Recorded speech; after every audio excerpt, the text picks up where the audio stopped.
Bonjour à toutes et à tous, bienvenue dans votre émission Ensemble c'est mieux. Ce matin, on s'arrête sur la crise sans précédent qui frappe le cinéma français. La fréquentation dans les salles s'est effondrée ces derniers mois. La faute au Covid-19, comment la filière peut-elle se relever? On en parle dans quelques instants avec nos invités. D'abord, on file retrouver Evan. Salut Evan, tu es du côté de la Guerche de Bretagne aujourd'hui. Que nouveau cette jolie gourmandise? Salut Anne Fanté, bonjour à toutes et à tous. Regarde la belle tarte au citron que je t'ai confectionnée. Elle est belle, hein? T'es sûr que c'est toi qui l'as faite? Non, bon, j'avoue, elle est trop belle pour que ça soit moi. Je suis dans un lycée hôtelier, le lycée hôtelier Sainte-Thérèse, ce matin, qui forme des futurs pâtissiers. Et c'est le focus qu'on a envie de faire aujourd'hui dans l'émission pour vous présenter ce beau métier. Monsieur Le Sachet, bonjour, vous êtes le directeur de ce lycée hôtelier. Merci de nous accueillir. Bonjour Evan. Et je vais essayer de me tenir à carreau. Merci, je me tiens à carreau parce que vous êtes quand même le directeur. Avant de commencer, il faut quand même qu'on précise qu'il y a deux types de pâtissiers. Il y a le pâtissier en boulangerie et le pâtissier en restaurant. Je vous laisse nous expliquer la subtilité.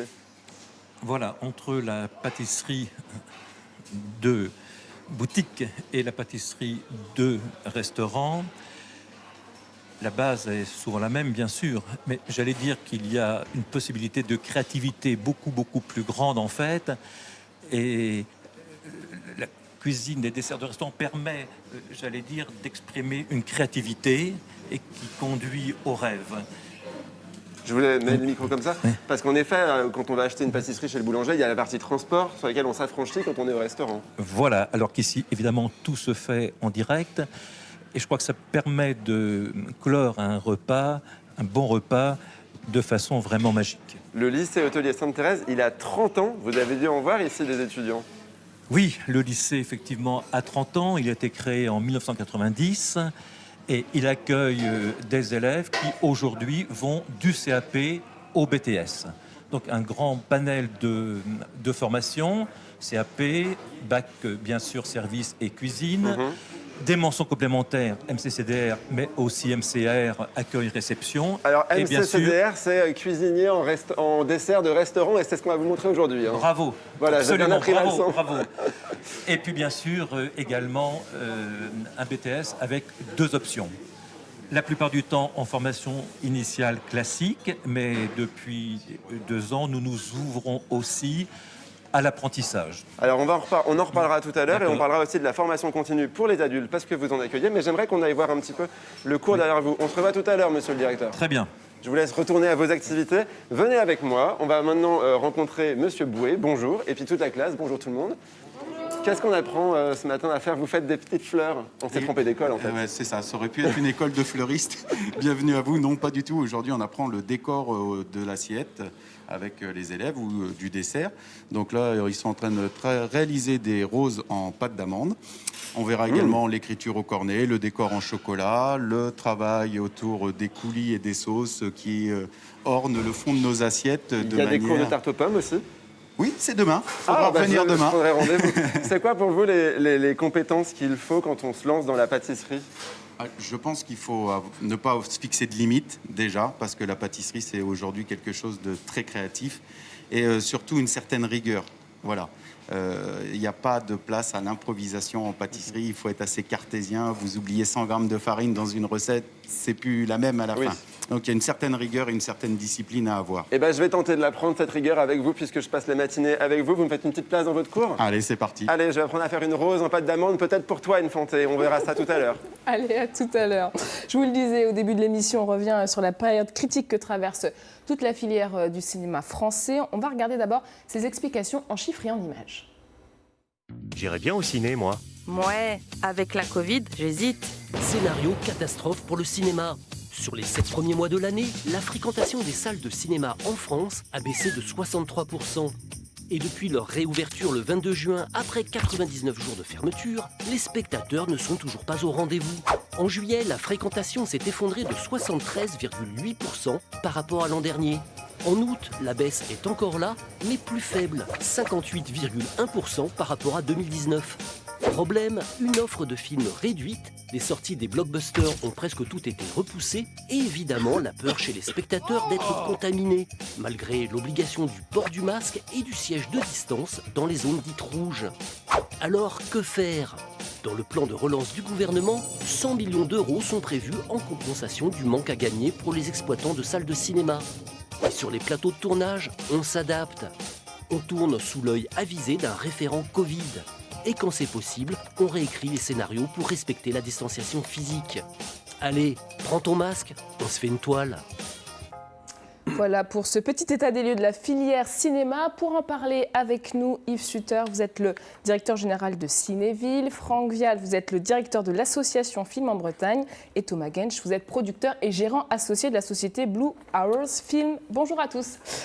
Yves Sutter, on vient de le voir, les chiffres sont catastrophiques depuis la crise du Covid-19. Est-ce que vous constatez un retour du public dans les salles en septembre ? Septembre est un peu moins mauvais que le mois d'août, mais sur l'ensemble du mois, il y a une baisse d'environ 51% par rapport à 2019, donc ça reste très très faible.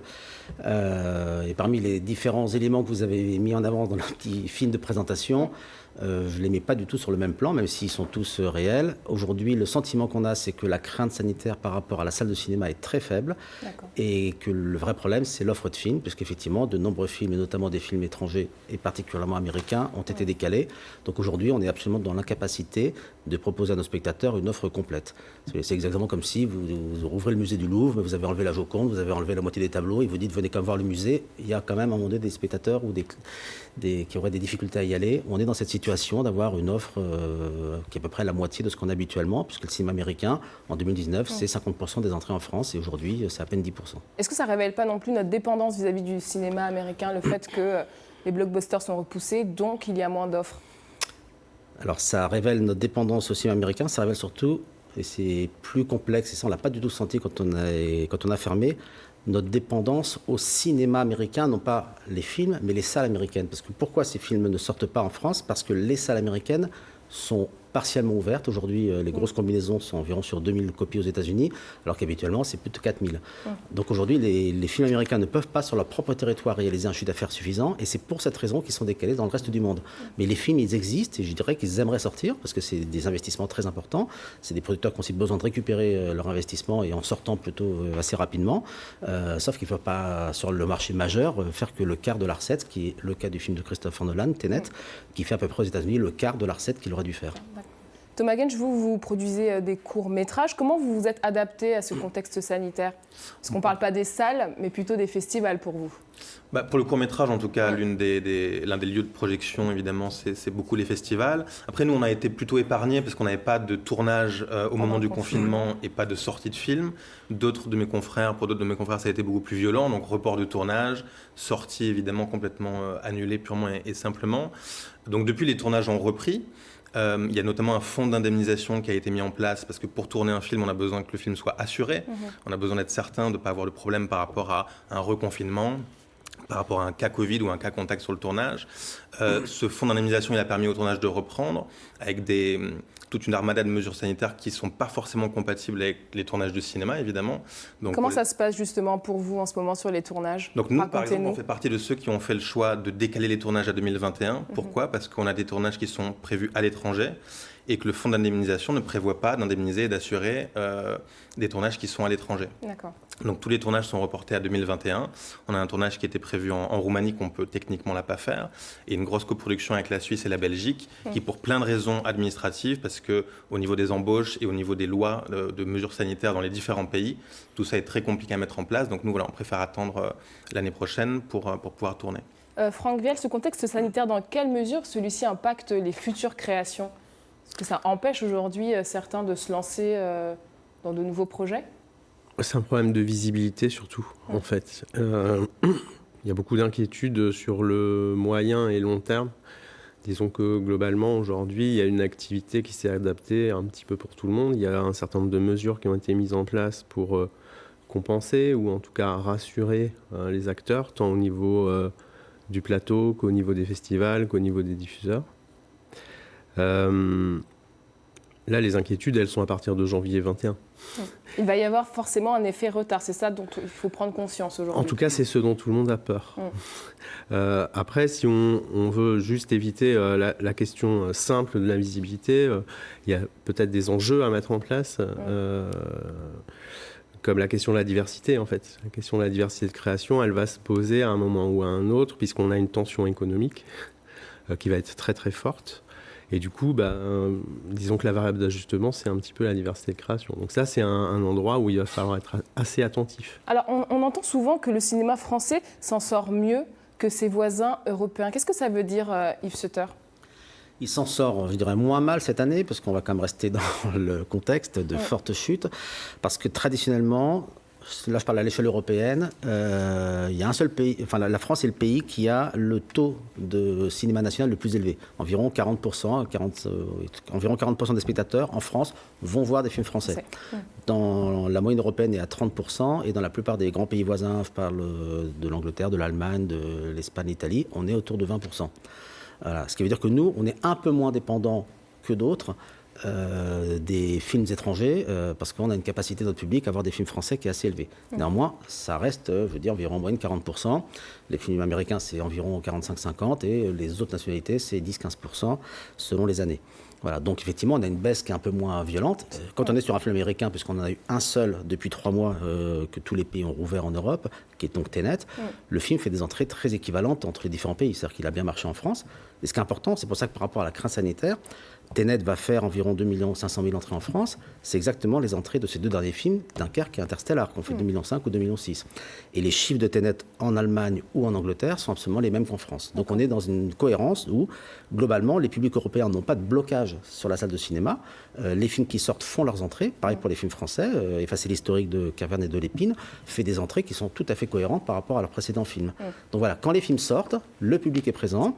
Et effectivement, nous, on a la chance d'avoir un cinéma national qui est un peu plus fort que nos voisins. Et ce qu'on n'imagine pas, c'est qu'au vu de la deuxième vague, si demain des villes comme Marseille ou Paris ferment, c'est toute la machine en fait, de distribution qui s'arrête, même pour les films français en fait.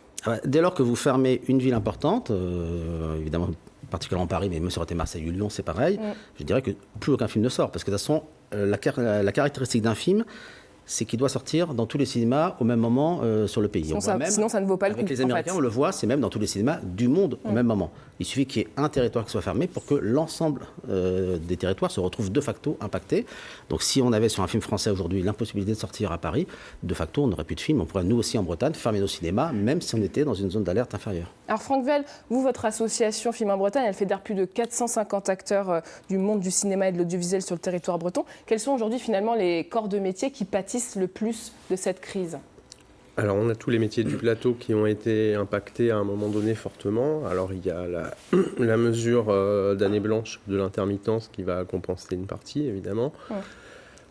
Après, on ne sait pas dans quelle mesure exactement on va avoir cet effet retard éventuellement à la fin de l'année blanche. Après, mes inquiétudes, ou je pense les inquiétudes du secteur, elles sont beaucoup sur les auteurs, par exemple. Les auteurs sont quelque part les acteurs les moins visibles dans la chaîne. Ce sont ceux qui sont le moins protégés.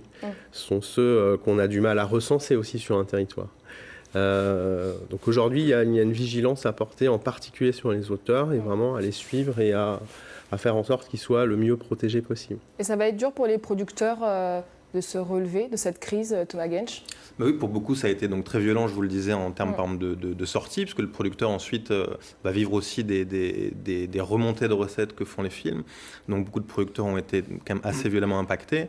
Et puis, comme je vous disais, tous les films ne peuvent pas reprendre. Donc il y a des tournages qui ont repris heureusement, mais ce n'est pas le cas de tous les projets. Il y en a beaucoup qui ont été très très fortement ralentis. Et puis dans les producteurs, il y a des typologies de producteurs qui sont très différents. Il y a des beaucoup plus gros producteurs. Il y a aussi beaucoup de petits producteurs en France pour lesquels c'est d'autant plus difficile. Et on se pose évidemment tous la question des financements qui vont être impactés sur l'année prochaine. Donc pas seulement les financements publics, puisqu'il y a des annonces de plans de relance et tout ça, notamment au niveau du CNC, mais au niveau aussi des financements privés, des chaînes de télévision, des distributeurs, qui ont eux aussi pâti de la crise et qui font partie de la chaîne de financement. Donc voilà, il y a une interrogation et une inquiétude par rapport au financement des films sur l'année à venir. Et comment vous pouvez essayer de les accompagner, ces acteurs locaux du cinéma ? Bah oui, pour beaucoup, ça a été donc très violent, je vous le disais, en termes par exemple, de sortie, puisque le producteur ensuite va vivre aussi des remontées de recettes que font les films. Donc Alors, c'est vraiment en posant les données le plus objectivement du monde, en ayant un schéma de filière, en fait. Je pense que c'est vraiment extrêmement important de voir qui fait quoi, dans quel ordre, etc., pour phaser les choses. Je pense qu'aujourd'hui, c'est à mettre en relation avec un certain nombre d'usages aussi qui glissent, avec la possibilité que le financement du cinéma et de l'audiovisuel, parce qu'on oublie dans cette considération-là, on ne parle pas de l'audiovisuel, mais il pâtit de la même façon en réalité. Les documentaires parce que notamment. Finalement, le financement dépend des entrées salles. En gros, aujourd'hui, si vous voulez protéger le cinéma français, il faut aller en salle. Ouais. Alors justement, est-ce que cette crise, elle ne va pas pousser davantage les téléspectateurs à se tourner sur des plateformes de VOD? Je pense forcément à Netflix. Alors, ils l'ont fait de manière assez massive durant le confinement, mais là, parce qu'il n'y avait pas la possibilité de sortir de chez soi, évidemment, on s'est réfugié dans les activités domestiques. Très honnêtement, je pense qu'il ne faut pas toujours opposer la vision d'un film chez soi, qui est possible depuis très longtemps, et quels que soient les supports, les modes, ça évolue. Le DVD a remplacé la VHS, etc. Mais ce n'est pas une nouveauté. Et le fait de sortir, qui est une activité, je dirais, sociale, dont on a besoin. Donc moi, aujourd'hui, je suis très confiant dans l'avenir du cinéma en salle. Et encore une fois, on le voit sur les quelques films avec un certain potentiel qui sont sortis depuis le 22 juin, depuis que les cinémas ont rouvert en France. Les spectateurs sont là et ont envie de sortir. Et d'ailleurs, ils n'ont pas envie de sortir qu'au cinéma. Je pense qu'on l'a constaté, s'il y a une polémique actuellement sur les bars et les restaurants, c'est bien que les gens ont envie de sortir. Donc je pense que ce besoin social est presque même renforcé par le confinement, parce que les gens se sont rendus compte qu'on ne peut pas vivre chez soi, qu'on ne peut pas rester confiné à la maison, même si on pourrait se faire livrer à manger, on peut se faire livrer par... Oui, on a besoin de sortir. On peut faire plein de choses chez soi aujourd'hui, mais sauf qu'on a besoin de sortir, c'est un besoin social, et voir un film dans une salle de cinéma, c'est aussi un partage. C'est-à-dire qu'indépendamment de sortir de chez soi, c'est aussi un partage d'émotions collectives, et je pense que ça, c'est irremplaçable. Donc je suis quand même assez confiant, même si effectivement il y a eu une augmentation des abonnements sur les différentes plateformes, ça ne vient pas forcément en opposition directe avec la sortie cinéma. Thomas Gage, vous êtes aussi confiant, Keith Sutter Oui, en fait, moi, je trouve que... Je pense que beaucoup partagent ce sentiment. On a eu, pendant le confinement et après, l'impression d'être aussi enseveli sous une avalanche de contenu. On a les plateformes, on a énormément d'offres qui ont été créées pendant le confinement, et c'est très bien, on en a tous eu besoin. Mais il y a aussi cette espèce de vertige face... au contenu infini, si vous voulez, de toutes ces plateformes. Et je pense qu'il y a un moment donné où on a besoin de programmation. Je pense qu'il y a un moment donné où on a besoin d'être guidé, donc par des festivals qui, à un moment donné, disent voilà, on vous a concocté un petit avoir des temps dédiés, en fait. De court-métrage ou de long-métrage, mais aussi par des programmateurs, par des exploitants. Quand on va au cinéma à côté de chez soi, voilà, il y a un exploitant, il y a un programmateur qui dit voilà les films que je vous présente cette semaine. Et je pense que le public a aussi besoin de ça, avec évidemment le besoin de se retrouver. On est quand même aujourd'hui dans une période où les bars ferment, les loisirs ferment, les activités sportives ne sont plus possibles, les cinémas restent ouverts, donc je pense qu'il faut vraiment évidemment y aller. Ça change la donne. Le cinéma français va quand même devoir composer ou pas? Vous pensez, avec l'essor de ces plateformes, revoir son modèle peut-être? Alors il y a éventuellement la tentation du glissement. C'est-à-dire qu'il y a éventuellement plus de visibilité à produire avec une plateforme dans la chaîne de production. Donc il y a éventuellement cette tentation du glissement. Aujourd'hui, on a un problème avec ces plateformes, c'est qu'elles ne participent pas au financement. Du cinéma français, oui. Elles ne financent pas, en tout cas, un système mutualiste que le monde entier, il faut le rappeler, nous envie, en gros. Et après, on a potentiellement aussi, parce qu'il ne faut pas éloigner ça de tout ce qui est la 5G, qui pointe son nez, et qui, éventuellement, peut induire une concentration assez folle, extrême, de ce qui est l'accès au contenu et à la diffusion. Et cette concentration écarte la question de la diversité, assez violemment, potentiellement. Voilà. Eh bien, écoutez, merci beaucoup à tous les trois d'avoir été avec nous. On espère au plus vite retrouver une programmation riche et foisonnante sur nos grands et petits écrans. Merci. Mais en tout cas, restez avec nous, si vous voulez bien. Depuis ce matin, on met à l'honneur la profession de pâtissier, un métier passion qui s'est ouvert à Fabienne, 48 ans. On regarde le chemin parcouru. Il y a des petits points, c'est parce que c'est de la crème d'amande complète. J'essaye d'utiliser des produits le moins transformés possible. Je m'appelle Fabienne Zaki, je suis pâtissière. on va dire, à la crise de la quarantaine, j'ai réfléchi à ce que j'ai aimé faire. Notre fils aîné, qui a 22 ans maintenant, devait s'orienter en 3e et j'ai fait le tour des portes ouvertes et tout ça. Et puis c'est là que j'ai découvert qu'effectivement, on pouvait, en tant qu'adulte, suivre des cours et se reconvertir. Ça, c'est ma liste de travail. Du coup, je mets les commandes qu'il y a pour la fin de la semaine et ce que je dois faire en amont pour arriver, que ce soit prêt pour le jour J. C'est un métier où effectivement, il faut être assez concentré, bien structuré dans sa tête, oui. Je pense que c'est un métier intellectuel. Ça, c'est un sablé fleuri pour la décoration pour un entremets qu'on va glacer tout à l'heure. Il faut qu'il n'y ait pas de temps mort, donc quand il y a une cuisson, il faut savoir faire autre chose entre-temps.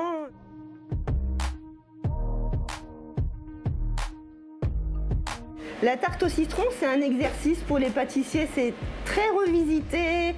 Il y a plein de techniques différentes pour la tarte au citron en fait. C'est assez sympa.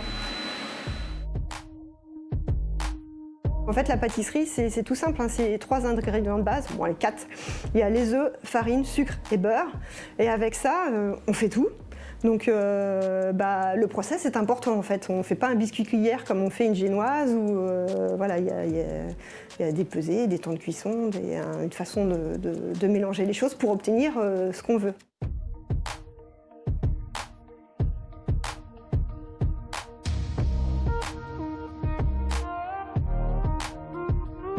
Je suis une créative avant tout. Voilà, à la limite, la pâtisserie, c'est plus un média pour m'exprimer en fait.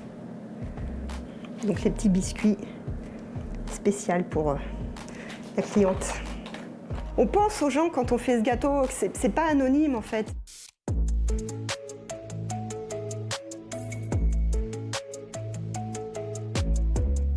Je suis dans mon élément.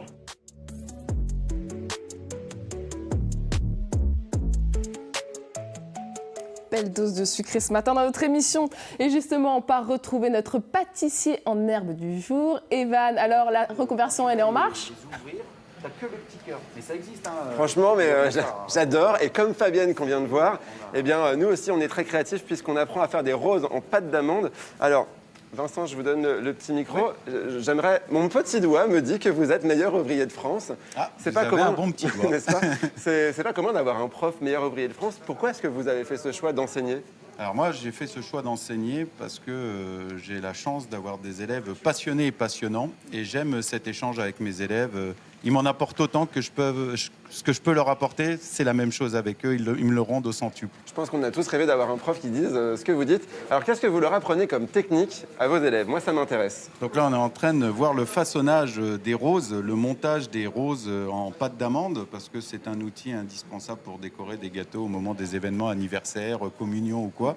Et ça, c'est quelque chose qu'ils doivent savoir faire pour le dessert de restaurant. Quand on fait une formation en pâtisserie ou en cuisine de dessert en restaurant, comme on dit ici, il y a 4 volets. Il y a les desserts, il y a les glaces, la confiserie et le chocolat. Et la boulangerie aussi, parce qu'ils apprennent le pain tous les jours. Ils font le pain tous les jours pour les restaurants d'application ici au lycée. Alors, qu'est-ce qu'il y a comme technique particulière, notamment par exemple sur le chocolat ? Le chocolat, il y a beaucoup de décors qu'on peut réaliser, des petits décors très brillants, avoir des beaux chocolats bien lisses, bien fluides et surtout une brillance. Voilà. Ils seront amenés à réaliser pas que de la même manière qu'un pâtissier de boutique, mais dans un restaurant. Et si toutefois ils avaient la chance d'être dans un hôtel, il y aurait sûrement des pièces de réception à réaliser, voilà, exactement en chocolat ou en sucre ou en sculpture sur glace, puisqu'on apprend ici la sculpture sur glace également. Et en confiserie, vous faites quoi ? Est-ce que vous faites des fraises ? En confiserie, en fait, on travaille beaucoup le travail de la nougatine, parce que c'est quelque chose qui est souvent demandé en restauration. Vous n'allez pas aller voir votre confrère pour commander une pièce montée quand vous êtes pâtissier de restaurant, quoi. Vous devez savoir faire la pâte à choux, la nougatine. Après, vous l'aménagerez comme bon vous semble, mais voilà, en dessert de restaurant, c'est ça. Bon bah super, merci beaucoup. Je vais vous laisser continuer, on viendra vous voir tout à l'heure. Et puis on va en profiter pour déambuler dans la classe. Je surveille en même temps, mais ça va. Elles sont belles vos roses. On va demander à Alexis de nous expliquer. Salut Alexis, je te laisse troquer ta rose pour ton micro. Salut. Est-ce que tu peux nous expliquer comment est-ce que tu as eu envie de te lancer dans la cuisine ? Et à quel âge est-ce que tu t'es dit c'est bon, je vais faire de la cuisine ? Vers 19 ans. Et j'ai commencé par un bac pro service. Ensuite, je voulais continuer sur un BTS en option cuisine. en management, mais en option cuisine, pour avoir les deux. Et c'était pas possible parce que j'avais pas les bases en cuisine, donc j'ai préféré prendre un CAP en 1 an en cuisine. Et par la suite, j'ai décidé de rester en cuisine, tout simplement. Et tu as fait un stage qui a été un peu le déclic pour C'est ça. Pour aller vers la pâtisserie, en fait. J'ai fait un stage en service auprès de Lyon, enfin à côté de Lyon, et c'était la période creuse, donc pas beaucoup de clients. Donc le pâtissier m'a dit, viens avec moi, on va faire du chocolat, pâte d'amande, tout ça. Et c'est là où tu t'es dit, je m'inscris dans cette formation du lycée hôtelier de Sainte-Thérèse. Après mon CAP. Comme quoi, voilà, les stages, c'est vraiment décisif. Je sais aussi ce que c'est. Merci beaucoup, Alexis. Moi aussi, j'ai un cours à vous donner. Je sais faire le gâteau au yaourt. C'est bien ça comme cours, non ? Je sens que l'engouement est mitigé. Bon, tant pis. Allez, à toi, Anne Fonté. Merci, Evan. À tout à l'heure. Alors, on vient de le voir, les lycées hôteliers forment les futurs pâtissiers, mais il existe aussi une multitude de formations. On en parle avec vous ce matin, Sabrina Coste. Bonjour, vous êtes conseillère Pôle emploi à Landerneau. Alors, les formations pour devenir pâtissier, ce n'est pas ce qui manque dans la profession. Oui, bonjour. Effectivement, comme l'expliquait tout à l'heure le chef, il existe une multitude de formations pour être pâtissier et surtout des spécialisations pour après peaufiner son expertise et son expérience sur la confiserie, du chocolat, les glaces, tous ces saveurs sucrées qui peuvent éveiller les papilles sont accessibles à tous. Et d'ailleurs, on constate énormément de reconversions dans le milieu, à l'image de Fabienne qu'on a vue tout à l'heure. Oui, effectivement, il existe plusieurs personnes qui décident à un moment donné, par la passion, de cuisiner aussi peut-être à la maison, de changer totalement de métier. Et donc, il est possible de le faire soit par le biais d'un contrat en alternance, en faisant le côté professionnel d'une école et ensuite sur le terrain, chez un artisan tout simplement, en faisant des mentions complémentaires. Et on peut le dire, ça recrute énormément dans le secteur. Oui, on en cherche énormément parce que c'est un métier, comme on disait tout à l'heure, qui requiert vraiment de la rigueur. C'est un rythme aussi, parce qu'il ne faut pas oublier que il peut y avoir aussi des horaires qui sont vraiment décalés, tôt le matin, ou en tout cas avec un rythme soutenu par rapport aux cuissons, pouvoir faire plusieurs choses à la fois. Et puis ça demande également de la créativité. Comme on l'a vu, faire des petits décors sur les gâteaux, c'est tout ce qui fait le succès de la vente de son propre produit derrière. Et j'imagine qu'il faut être aussi très gourmand. Je pense que nous le sommes un peu tous en fait, donc de toute façon, voilà. Quels sont les salaires dans le métier ? Alors, ça peut varier, comme je vous disais, quand on commence sur un contrat en alternance, on est sur la base d'un SMIC. Et puis, en fonction des mentions complémentaires que l'on fait, on peut grimper sur des métiers qui vont jusqu'à 2 000 € brut, 2 500 € brut. Et est-ce que vous avez un conseil, Sabrina, pour ceux qui souhaitent postuler ? Un conseil pour ceux qui souhaitent postuler. Disons que si vous aimez cuisiner à la maison, qu'effectivement vous avez une certaine rigueur et puis que vous avez envie de tester un peu votre créativité, je pense que ça vaut le coup en tout cas de faire un stage et d'aller voir ce qui se passe dans les boulangeries, dans les pâtisseries. Je pense que ça peut déjà éveiller aussi des vocations. Et juste en parlant de vocation, est-ce que c'est un métier plus masculin ou féminin d'être pâtissier aujourd'hui ? Quelle est la proportion générale ?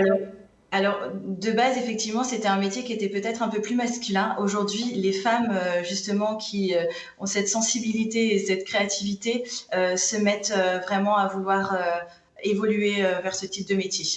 Merci beaucoup Sabrina Coste pour tous vos conseils et à bientôt. Et un dernier conseil pour la route, est-il judicieux de faire une pause quand on est à la recherche d'un emploi par exemple ? Arthur Pertigos nous répond, regardez. Bonjour à toutes et à tous. Pour vous, mes conseils de chef d'entreprise. Puis-je faire une pause dans ma recherche d'emploi ? Quand on cherche du boulot, on n'échappe pas au sentiment d'urgence et à la pression sociale. La culpabilité pousse parfois à candidater pour des postes dont vous savez qu'ils ne vous correspondent pas.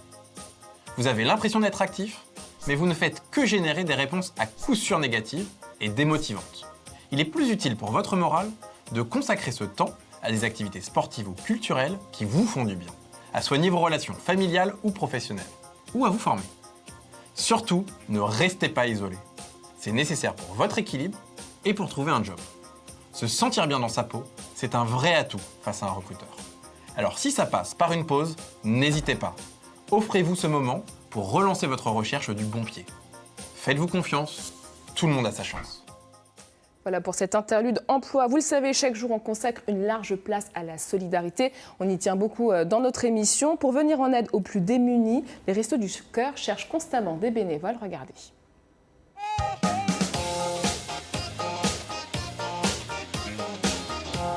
Je filerais bien un coup de main au Resto du Cœur. Ouais, mais on peut pas faire autre chose que distribuer des repas?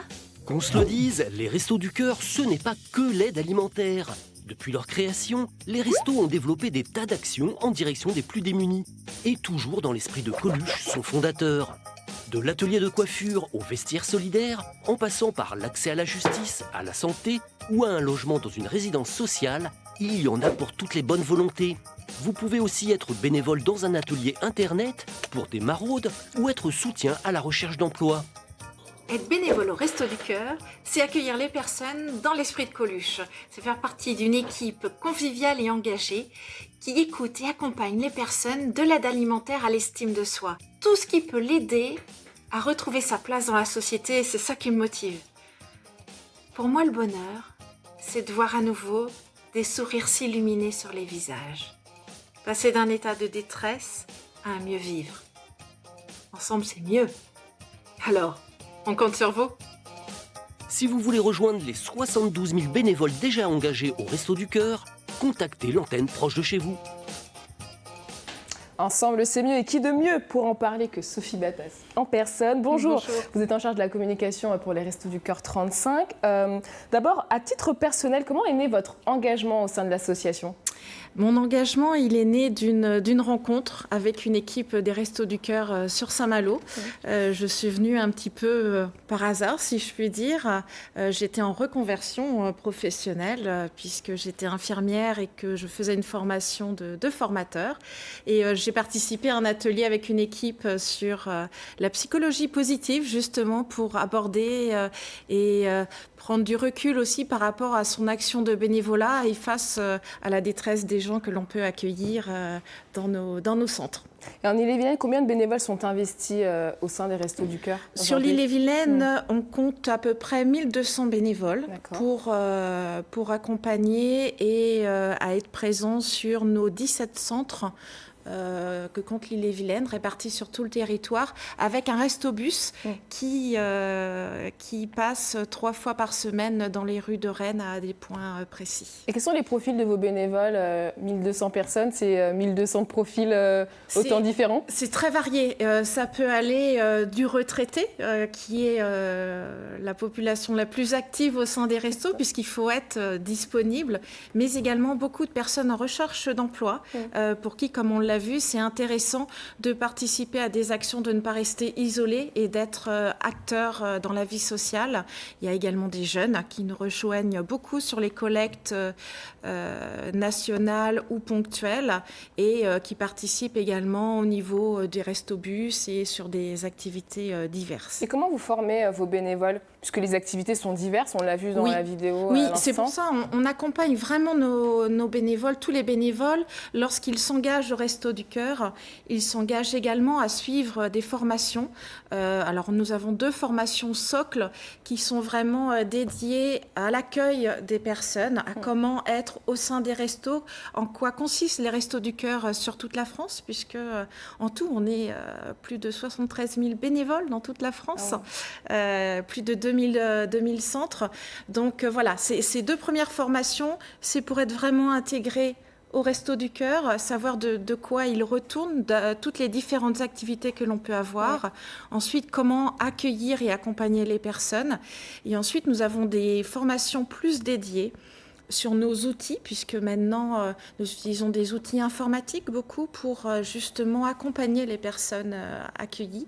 Donc ça consiste en des entretiens, l'étude des dossiers, des revenus des personnes pour pouvoir les diriger vers le soutien à la recherche d'emploi, vers des aides en matière de justice.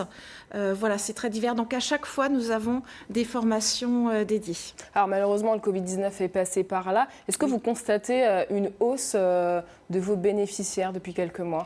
Malheureusement, oui. J'entendais parler tout à l'heure par rapport au cinéma qui, lui, malheureusement, avait une baisse. Nous, malheureusement, nous sommes en hausse constante.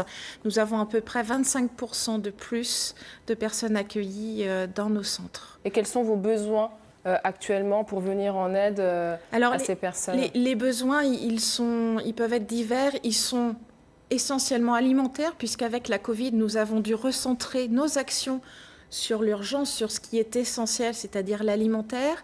Donc nous avons dû mettre un peu de côté les vestiaires, parce qu'également au niveau règles sanitaires, on ne pouvait pas. Tout ce qui est atelier divers a été mis un peu de côté, mais revient petit à petit. Donc les besoins sont alimentaire. C'est pour ça qu'il y a des collectes supplémentaires en ce moment sur toute la France, parce que malheureusement, nous avons dû prendre dans nos réserves de l'hiver, puisque les ramasses ne pouvaient pas avoir lieu, donc on a pioché, mais également financier, parce que cela demande toute une logistique. Les Restos du Cœur ne vivent que de dons. Nous ne sommes pratiquement que des bénévoles, mais pour faire fonctionner notamment les camions, il nous faut du carburant, il faut les entretenir et cela demande beaucoup. Donc il y a de l'alimentaire, il y a du financier et puis il y a besoin aussi de personnes justement pour nous aider dans les centres. Mais les équipes dans les centres sont relativement bien regroupées. En plus, elles ont réduit un peu leurs activités sur l'essentiel du moment. On évolue au fur et à mesure. Donc, les équipes se sont rééquilibrées. On a des besoins en ce moment au niveau logistique. Des chauffeurs, des personnes qui peuvent venir sur l'entrepôt. Donc, il y a de la manutention, des profils avec des cassettes, mais également dans tout ce qui est... je dirais peut-être un peu plus administratif, puisque c'est quand même une grosse association. Et même en local, il faut suivre tout ça. Donc au niveau comptabilité, nous avons également des besoins. Insertion, puisque nous avons des chantiers d'insertion. Sur Rennes, nous avons en effet un jardin à la ferme du Breuil. Et sur le 22, il y a également un chantier d'insertion avec le projet de monter un jardin. Donc le 22 recherche un terrain du côté de Saint-Brieuc. L'appel est lancé. Voilà, exactement, pour pouvoir justement créer un jardin solidaire pour permettre à des personnes en réinsertion de travailler sur ce jardin, de construire tout un projet. Et puis également, pour nous, c'est récupérer des légumes frais et bio pour les personnes accueillies. Ça fait du lien. Une petite question, si on travaille, combien de temps il faut dégager pour pouvoir commencer une activité bénévole au sein de votre association? Pour commencer, au niveau bénévolat, c'est vrai que souvent on demande une demi-journée, voire une journée complète pour être sur un centre, en effet, puisque généralement les centres fonctionnent en semaine, en journée. Donc généralement le matin, c'est la préparation des denrées qui arrivent de la ramasse ou de l'entrepôt, la mise en rayon. Et l'après-midi, c'est l'accueil. On ne peut pas vous dépanner quelques heures de manière ponctuelle, c'est compliqué ça? Oui, il faut donner un petit 3-4 heures au moins au minimum, parce que ça demande, puis c'est une équipe, donc ça demande tout un ensemble. Il y a la mise en place, il y a l'accueil, puis après il y a l'arrangement. Puis on n'oublie pas aussi les dons, c'est hyper important. C'est ça qui permet aussi de faire fonctionner la machine. Exactement. Merci beaucoup Sophie Batos d'avoir été avec nous. On part maintenant retrouver Evan. Evan qui est aujourd'hui du côté de la Guerche de Bretagne. Salut Evan. Re-salut Anne Fanté, je peux vous dire qu'il n'est pas encore midi, mais moi j'ai drôlement faim avec toutes ces belles roses en pâte d'amande et ces gâteaux autour de nous. Et Alexandre, toi tu es un ancien élève de cette formation en cuisine de dessert en restaurant, parce que le terme est un peu complexe, mais on a bien compris ce que ça voulait dire. Explique-nous un petit peu ton parcours et ce que tu es devenu maintenant. Alors ouais, moi j'ai commencé au lycée hôtelier ici en bac professionnel en cuisine. J'ai eu envie de me spécifier un petit peu en pâtisserie. Alors à la base c'était juste pour compléter la formation cuisine. Et puis j'ai pris goût à la pâtisserie et je suis resté dans le monde de la pâtisserie. J'ai continué avec un BTM, donc brevet technique des métiers. C'est l'équivalent d'un BTS en pâtisserie. Okay. Et donc aujourd'hui je travaille sur Rennes chez Thierry Bouvier en pâtisserie où je m'épanouis pleinement. Donc voilà. Donc tu es sorti de la formation l'année dernière? C'est ça, tout à fait. Et entre-temps tu as fait aussi des concours et tu fais partie des meilleurs apprentis de France. Ça a été un tremplin, ça aussi, dans ta jeune carrière. Oui, effectivement. Donc, c'est quelque chose qui aide déjà pour la suite de notre carrière professionnelle. Et c'est quelque chose qui est très enrichissant dans le métier. Tu te vois faire quoi dans 5 ans? Non, moi, le but ultime serait de m'installer, de me mettre à mon compte. Donc, voilà, à voir ce qui va suivre. Il y a encore un peu de boulot à être quand même un patron pendant quelques années. Bien sûr, il faut profiter de ces années pour acquérir les compétences nécessaires. Et puis on verra ce qui viendra dans les prochaines années. Qu'est-ce que tu dirais à des jeunes de ton âge qui savent pas, ou un peu plus jeunes que toi du coup, qui savent pas encore ce qu'ils veulent faire, pour leur donner envie de se bouger et trouver leur voie? Faire un métier qui nous plaît, c'est vraiment c'est vraiment quelque chose de primordial dans une vie. Pour moi, c'est quelque chose de, voilà, on va au métier, on va au travail en ayant envie d'y aller, et c'est quelque chose vraiment qui est excellent et que je souhaite à tout le monde. Donc voilà, découvrir des choses, s'ouvrir un petit peu à tout ce qui se fait aujourd'hui et y profiter. Bon super, très beau message. Merci beaucoup. Merci. Alexandre. Alors si vous aussi vous avez envie de devenir pâtissier, pas besoin d'avoir 23 ans, on peut se reconvertir à n'importe quel âge. Et justement, on va en parler avec monsieur le directeur de ce lycée hôtelier Sainte-Thérèse. Je me tiens à carreau, puis tout à l'heure, vous avez vu, je n'ai pas fait de faux pas encore. Hein. Alors, Et ça va durer. Et ça va durer. Je vous invite à prendre votre micro pour nous expliquer comment est-ce que des personnes qui sont en formation continue peuvent se lancer dans une formation en pâtisserie. Venez. Oui. Alors, plus que la formation continue, ce qui me paraît important, c'est de montrer la diversité. Tenez, mettez le micro. Non, mais... vous êtes à l'antenne. Hein. Ah bon? Alors, expliquez-nous. Oui, bien sûr, la formation permanente est un aspect important, mais ce qui est aussi extrêmement intéressant, c'est de voir l'origine très très diverse des élèves qui sont ici présents, en fait. Donc Alexis nous a indiqué tout à l'heure son parcours venant du service, pensant vers un BTS, etc. Nous avons un autre élève qui a une licence de chimie et qui a eu la révélation et qui a donc passé un CAP en 1 an pour entrer dans cette mention complémentaire cuisinier en dessert de restaurant. Mais... Bon, la plupart des élèves également, par contre, s'ils peuvent intégrer après un CAP, la plupart intègrent après un baccalauréat professionnel. Bon, et on peut aussi passer des CAP avec le Pôle emploi et puis ensuite arriver ici. Oui. En tout cas, merci beaucoup pour l'accueil. On n'a plus beaucoup de temps, donc je suis obligé de rendre l'antenne, sachant que j'ai eu un beau cadeau. C'est mon nom indiqué sur cette assiette en chocolat. Bon, on a mis joyeux anniversaire, mais ce n'est pas mon anniversaire. Ça aurait pu, tant pis. Personne, on le dira pas, hein, Anne Fontaine, ce sera notre petit secret. Après nous avoir montré autant de sucre à l'écran, on compte stop sur le dessert quand même, ce midi. N'oublie pas. Ah oui, je vais essayer de ramener un petit quelque chose pour ce midi. N'oublie pas la tarte au citron. Allez, merci Evan, à demain. Au programme demain dans Ensemble c'est mieux, on parlera de la précarité étudiante qui monte en flèche ces derniers mois, mais associations et syndicats, vous le verrez, se mobilisent pour enrayer ce fléau. D'ici là, portez-vous bien. Merci à tous nos invités d'avoir été avec nous. Très belle journée sur France 3 Bretagne. Hey, hey.